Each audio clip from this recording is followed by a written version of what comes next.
Hello, this is going to be a quick demonstration explaining how and why I would stripe the Virginia Street Bridge. So here's how it currently looks. We have a median in the middle. We have two travel lanes. We have a bike lane inside the automobile section. And then we have a pedestrian area that splits off into two different grades. This grade here slopes up toward the bridge, and this part here remains at what I would call ground level because of the building here, which is 17 South Virginia Street, the Wild River Grill, Sierra Arts Gallery, and the Riverside Artist Lofts. Here we have the bike lanes continuing, and here we have the Truckee River Walk, also known as the Tahoe Pyramid Bike Trail. Here's First Street, and here's North Virginia Street as it continues on. Right here is Bruca Theater. Right here's the Wedding Chapel, Antiques, and over here on this side we have the Belief Plaza, and here's City Hall. So my recommendation is to restore parking and loading, approaching and on top of the bridge as it was prior to the new Virginia Street Bridge. There used to be parking, which was metered, and there used to be spots for loading. How do we do this? So the first step in doing this, I'm going to go ahead and remove the current markings that are on here so we can kind of get a clean slate. And I did the lane math first. So I'm going to have to explain what these different colors are for the lane math. In other words, how would the lanes be handled? I'm going to start with yellow, which is the buffer.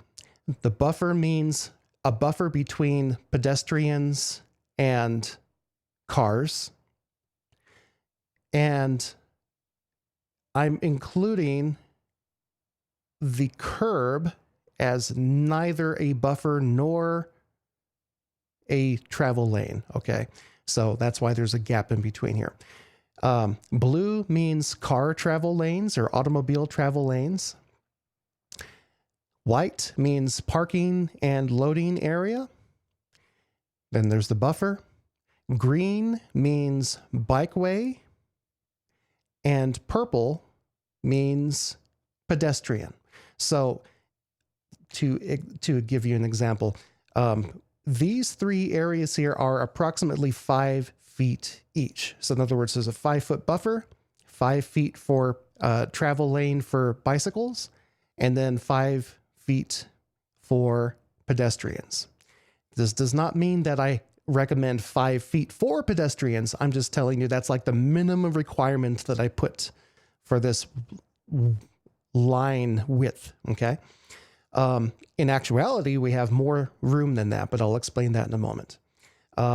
Here we have the River Walk, Tahoe Pyramid Bike Trail, Tahoe Pyramid Bike Way. There's several names for it. So some people call it a way, some people call it a trail, some people call it a path. It's basically there's going to be bikes. Okay. There's also people. So it's shared access. And this right here is primarily pedestrian. Bikes can also use it. Bikes often use it quite often, but it's primarily pedestrian. So that's why I made it purple instead of green. What I'm basically telling you here is the quote unquote sidewalk is wide enough for shared access for pedestrians and bikes, or pedestrians and scooters. In other words, this here, and on the north side, or the east side, excuse me, this side, this here and this here, that equals at least 10 feet. At least. It's actually wider, but I kind of overdid the markings just to give myself some wiggle room. And of course, it gets even wider on the bridge because there's like a bunch of, areas to hang out and look at the river, things like that, take pictures, whatnot.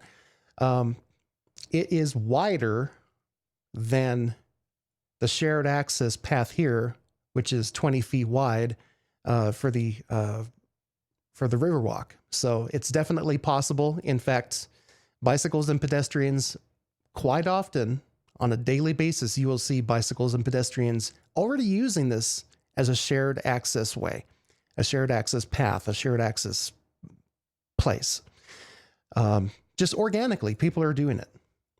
You can see it daily. You kind of have to like hang out to watch it, but it's there. As you go south, as you head toward where the Pioneer Theater is, this is tighter. People still use it for bicycles, but whatever. That's people are people. But the area here gets tighter. What I'm recommending is that at this juncture from here, and right here's Mill, this is where a lot of people park. So at this juncture, I would merge the bikeway onto the concrete rather than putting it into the bridge. And that is what provides room for parking. The same thing on the south, on the west side. Here's your buffer, here's bike, and here's pedestrian. There's at least 15 to 20 feet of room all the way across. And then right here is where it merges. In other words, right here is where pedestrian crossing is. So so let me interrupt myself. How does this look practically? In other words, how does this look when it's striped and paved? So I'm going to get rid of this layer for a moment, and I'm going to put the markings. Here's how it would look. Very simple. You have a median, which already exists. Then you have a travel lane, and then you have parking. And then outside of that, you have bicycle and pedestrian shared access on this big wide area, which makes a lot more sense because if you ever travel eastbound to this area here, let's say if I'm on the Riverwalk, and I'm traveling up this hill, currently, let me backtrack for a moment here.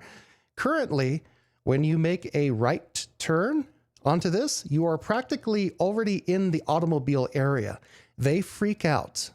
When I make a right turn here, they automatically think I'm going to go across and go this way. So it's way too close to the cars here anyway. It would be a lot safer and a lot easier if I were just to travel on this side with this 5-foot buffer. What is that 5-foot buffer? It's the arch for the bridge. It's like the most secure buffer you could ever have. Okay. It's almost like the engineers who made this bridge already had that in mind. Gee, go figure. So when you make a right turn here, it's actually better to make the right turn here. The only thing that's making it hard to make the right turn is this, what did they called? The bollard. It's the bollard's in the way. Get rid of that bollard. We don't need it. It's kind of silly to have it there. There's no way for big, wide vehicles to really get into this area anyway, unless they were to completely jump the curb. Okay, so yeah, you don't really need to have these here. Anyway, okay, let me go back to what I was talking about. So let's imagine you're driving your bike toward here. It's actually safer and easier to make your turn and go on the quote unquote sidewalk of the bridge, which actually could be used as shared access. Okay. So with that in place, let me put everything back the way it was and explain the rest of the markings. So travel lane, median, parking, crosswalk, and crosswalk.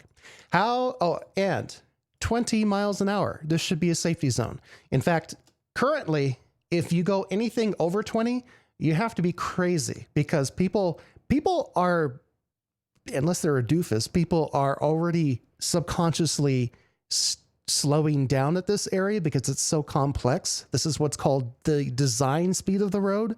People automatically get a subconscious reaction to slow down here. So just make it 20 miles an hour and make it official. And on top of that, I would put wombat crossings. What's a wombat crossing? It's the Australian name for what the U.S. is giving a general, typical name of raised sidewalks or raised sidewalk crossings. I like wombat crossing. It's great. Why do they have wombat crossings? Because cars have to slow down because the wombats are crossing the road. Believe it or not, that's actually a big problem. They're killing a bunch of wombats with their cars, so they have to put raised crossings. So, so wombat crossing here and wombat crossing here. Why? Because it's going to have to slow down anyway for this high amount of pedestrian cross traffic. Basically, it's about maybe 10 feet of a slope up, about 4 or 5 inches tall. So it's not a very big slope. It's just, it tells people, hey, slow down. And here's your yield shark's teeth, which are currently not there. I have asked for them in the past, but they said, no, according to the standards, we don't need them. Well, just because you don't have them in the standards doesn't mean that it's not a good idea. It's definitely a valid thing to do. So this bottom area here at the corner of Mill and South Virginia Street, this is going to be an interesting area. Remember my lane math. What I said here earlier is that this green area needs to cross up and get into the bike lane that was put here during the pilot project. How I would do that is I would actually resurface the road here, or not the road, excuse me, resurface the sidewalk to have a ramp going down so that way people cross from here to get into their lanes. It never has to interact with the street at all. It's just here. And then on this side, put the little lane markings for bicycles to say, hey, there's going to be bikes here. And that merges up onto this 20-foot wide sidewalk. So remember how I mentioned the yellow area is a buffer? That's actually the sidewalk. If you really look at it, it's just where they put all the posts and the signs and everything. That's already your buffer. But people can park there easily, just in the same way how they put the flexi posts and this paint here. This is only 2 feet of buffer space. But here you got a full 5 feet because you got the posts and everything there. There's only a couple of things that you would need to do to make this work, to change things around. The complexity of all of the posts and the trees and stuff is way too complex here. It's really kind of tight to walk here, actually. I would get rid of some of that and push it off to the side and simplify it. All I'm doing with this entire plan here of mine is I'm simplifying things down rather than adding more things in. Now, there's one more thing that I want to add. And because I can imagine a couple of people raising an objection that, well, there's not going to be enough room to be on the sidewalk with bicycles and pedestrians. Okay, well, if that's the case, first of all, my first reaction to that objection is you're going to have to get rid of the Tahoe Pyramid Bike Trail and the Truckee Riverwalk, because this area is literally the same width as what is existing and what's currently already working. So that's my first objection, my first reaction to that objection. The second reaction is if this is brought down to 20 miles an hour,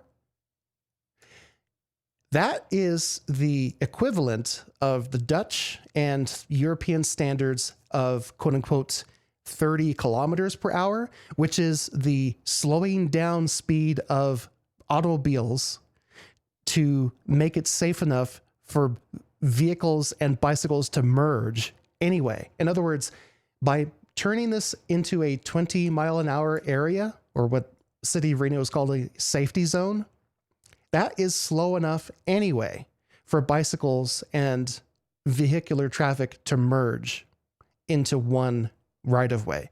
So in actuality, if you look at the lane map of this, let me get rid of all the markings here and the surfacing. Let me get rid of all that. By making this 20 miles an hour, this entire area is safe enough for the bicycles to travel on the automobile lanes anyway.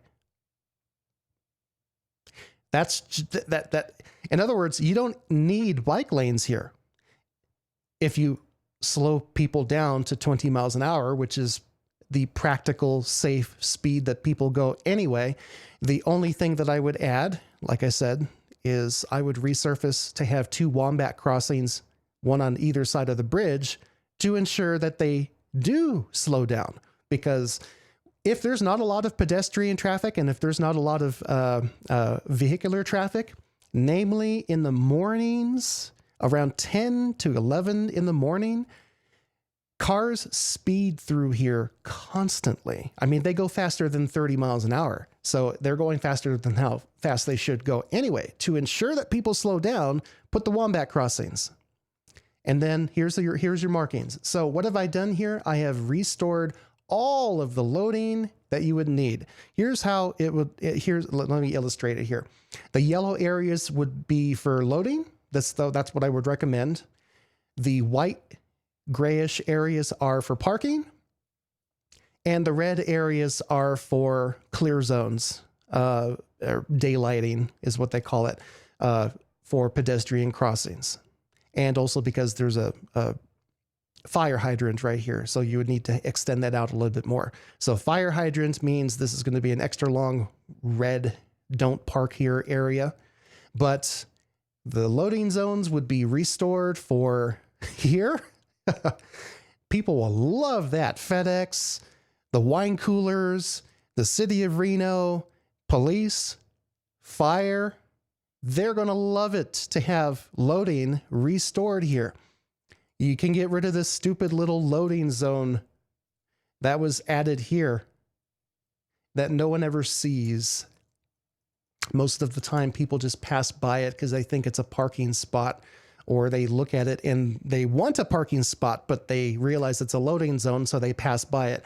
So you can get rid of that, turn that back into a parking spot. That would be great. And then you also restore a parking area for here. So you know what? Actually, I'm going to get rid of that here. This here can actually be turned into white. There we go.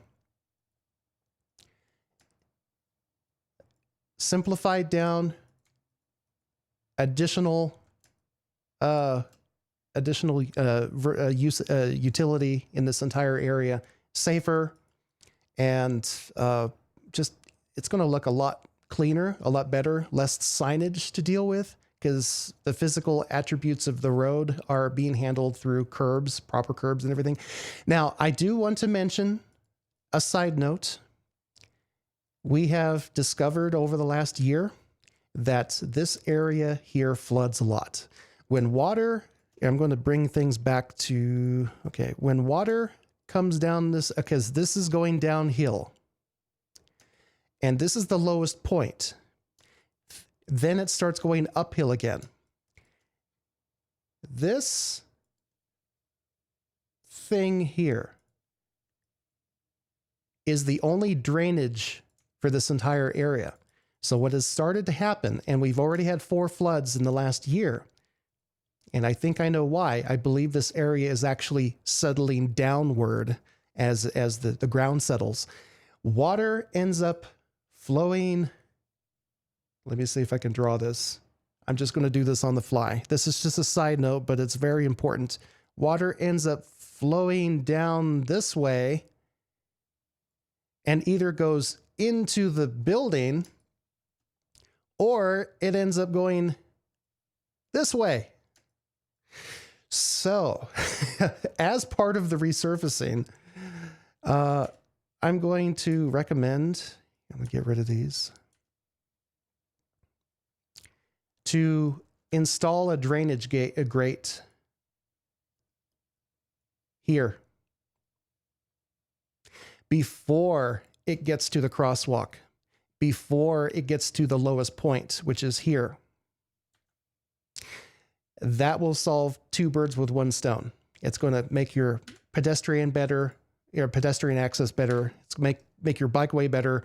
It's going to restore parking, all of that basically, and it's going to have simplified everything back down. So yeah, it's going to make this area, it's going to activate this area. There's your buzzword. Okay, it's going to activate this area by simplifying things back down, using what's already there, using the natural landscape and the the curvature, is that a word? The curbs that are already there to make a much more vibrant community. And so, yeah, that's what I would do. I'm going to stop talking now because I don't have anything to end this with, but that's what I would recommend. All right. Thank you very much. Have a good day.